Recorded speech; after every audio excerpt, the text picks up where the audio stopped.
Hello friends, Namaste. Welcome all of you to my channel. Today I will be summarizing the Nepal Accounting Standard 06, which is all about the accounting standards, Nepal Accounting Standard, particularly on the property, plant and equipment. I will be illustrating the concept of its accounting treatment, we can say that, and what about the depreciation methods. And lastly, I will discuss about the concept of disposable of the plant assets when you are going to sell the existing one, then how we record the accounting transactions. Okay, so I believe that today's discussion would be important for those who are studying financial accounting, either BBA level. Yeah, we can say that even that could be useful for the MBA. At the same time, when you are studying the CA courses, particularly I'm talking about, this will be important for you as well, friends. Now, based on this background, let's talk about what about the main objective of this accounting standards. This accounting standard basically prescribe the accounting treatment for property, plant and equipment, as I explained earlier, and so that users of financial statements can understand the information about the an entity's investment in the property, plant and equipment and the changes in such investment. Property, plant and equipment we could find in balance sheet. There is a fixed assets, that is the under fixed assets we see that property, plant and equipment. And next one is that that's the objective is that to prescribe the methods for allocating an asset's depreciable amount over its useful life, and at the same time to specify how to recognize and account for impairment losses when an asset value significantly declines. So I mean to say that we can read the full official text guidelines in the Nepal Accounting Standards document provided by the Institute of Chartered Accountant of Nepal, ICANN. Okay. Now let's talk about its scope as well. This standard shall be applied in accounting for just property, plant and equipment, except when another accounting standard requires or we say that permits a different accounting treatment.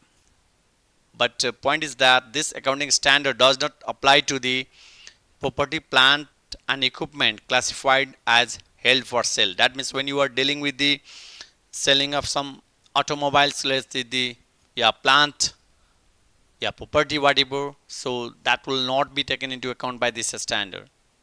Second is that is the biological assets related to agricultural activity, which will not this standard does not apply to. Okay, so that's the recognition and the measurement of the explorations and evaluation of the assets. D is that the mineral rights and the mineral reserves such as the oil, natural gas and the similar non-regenerative resources.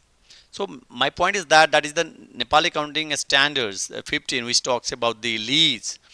Okay, in coming days I will be discussing about this NAS 15 too, and at the same time NAS 19 which talk about the investment property, but today we would be more focused on the Nepal accounting standard 06. Okay, now what about the definition when we say that carrying value?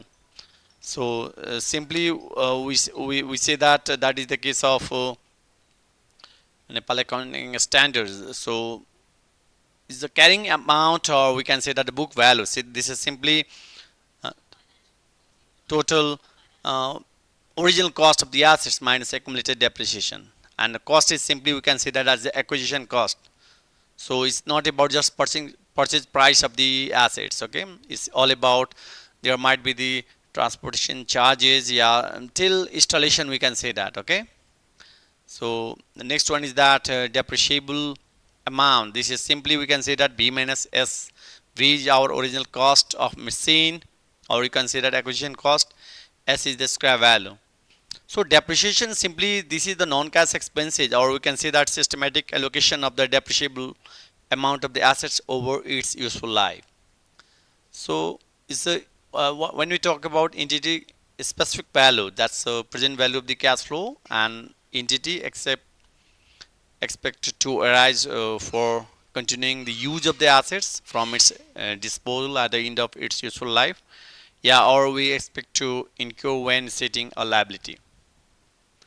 Then let's talk about what about the case of again the fair value. The fair value is that Simply we can say that the amount for which an assets could be exchanged between the knowledgeable, yeah, willing parties in an arm's length transaction. So that means these are the basic concept that we are talking about. Similarly, what about the an impairment loss? So this is the case where the book value of the asset is greater than its recoverable amount. Okay, so this will be loss case. And similarly, the property, plant and equipment are the tangible items that are held for use in the production or the supply of the goods and services for rental to others, yeah, for administrative purpose, yeah, are expected to be used during the more than the 1 year. So that means when you are investing in the long term assets, its life is beyond the 1 years.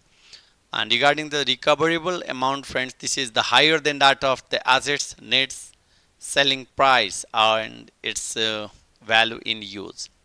And regarding residual value, that means at the end of the life of the assets, what what could be realized, that is the cash inflow to the company, which is also called a residual value, or we can say that scrap value. Okay, now let's talk about what about the recognition initial cost and the subsequent cost. As I explained earlier, so the cost of an item of the property, plant and equipment shall be recognized as an assets if and only that's if it's probable that future economic benefits. Simply we invest in long term assets with the hope of future economic benefits. Okay, so while purchasing there would be, we say that, cash outflow. So this chapter we could link from the capital budgeting point of view also, friends. Okay, so this is all about the general concept of recognition initial cost and the subsequent cost. Okay, servicing cost, we say that. Now when we say that acquisition cost, as I explained earlier, friends, this is all about purchase price and all expenditure needed to produce, needed to prepare the asset for its intended use. But remember, this acquisition cost exclude the financing charges and the cash discount. So regarding depreciations to be written off, as I explained earlier, that is the total cost of assets. So we have a transportation and erection charges. So this is V. Okay, and we just exclude the scrap value. Then this B minus S is called depreciation to be written off during its useful life. So regarding when we estimate the depreciation, so depreciation is all about the non-cash expenses, and in income statement is under non-cash expenses we deduct from the revenue. Regarding accumulated depreciation, which will be reported in the balance sheet. Okay, so that means is the total depreciation to date for an assets. It's a total depreciation, we can say that. Now what about the case of the method of depreciation? So regarding methods, we can say that we have one is the straight. There are different methods. I'm talking about at the bachelor level. We can say that is the financial accounting, yeah, analysis of accounting information when you are studying. So one is the straight line method, that is the cost minus residual value divided by useful life, that is the depreciation expenses, and this depreciation remain the same over the period, over the life of the assets. It's similar to the fixed cost line. While the book value, which will be reported in the balance sheet, it is that let's see the we have a now we have a 9,000. So it's the keep on decrease, your book value keep on decreasing. Okay, that is the point you need to understand here. So book value is this is the way we could draw the book value, is a similar to demand curve, we say that. Now what about the case of reducing balance method?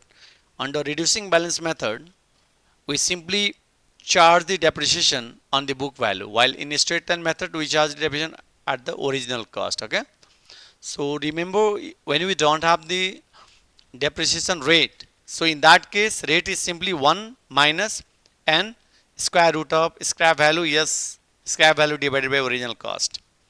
So regarding the third one, which is called third is the C number, we can say that production unit approach. Okay, so this is the C, we say that. Okay, this is simply under this method what we do, simply we have to find the depreciation per unit as we did in straight line method, that is just cost minus the residual value divided by total units of productions. So depreciation expenses would be simply depreciation per unit into number of units produced in the period. But you have to consider this point when we don't have the productions in any fiscal year. So in that case, under this method, depreciation would not be charged. Okay. So we take the reference of prior year. So this is the third units, and fourth is the double decline balance method. That's the Nepal accounting standard simply states about the straight line diminishing balance method and the production unit approach, while we may have a different approach like a double decline balance method, under which we simply find the straight rate, that's 100% divided by n, then we simply multiply with the 2 double declining rate into, we say that book value. So it depends on your overall accounting standards, but normally we say that these three methods are usually well practiced. Okay. Now, what about the case of disposal of the plant assets? So, while disposal means when you are going to sell it, so how we update the journal entry? So, in that case, when you are selling the assets, so simply we say that recording the cash. When you are disposal means that look at the case. So, when you are selling it, so cash is the credit here, but at the same time, when we have accumulated depreciation, like when you are selling the assets, so cash or bank account debit, accumulated depreciation account debit to, let's see, the asset value. But when we have a loss that will be debited. At the same time, when we have a credit, that's a gain on sale, so it will be credit. So now point is that when there will be gain, when sales value, yeah, market value is greater than book value, is a gain case, which will be credited as I discussed earlier. But at the same time, when the sales value is lower than book value, friends, so it will be debit. There might be the case where market value, yeah, sales value equals to book value. So book value simply is the major concept under this unit. We can say that because the book value is simply original cost minus accumulated depreciations, and in this way we could record the journal entry and analyze the results, friends. Today I just discussed about the Nepal accounting standard summary and its briefly accounting treatment, and what about the depreciation methods discussed by the Nepal accounting standards 06, and how we record the journal entry for the disposal of the for the plant and equipment, or we can see that yeah, that's selling, when you are selling it, when we have a loss or gain, how we record the journal entry, friends. Okay, friends, these are the things that I would like to share today. If you like this content, please like, subscribe, and also share this channel, that is the Finance Guru, Pawan Kumar Jha. Thank you all of you for watching this video. Please take care all of you. Thank you.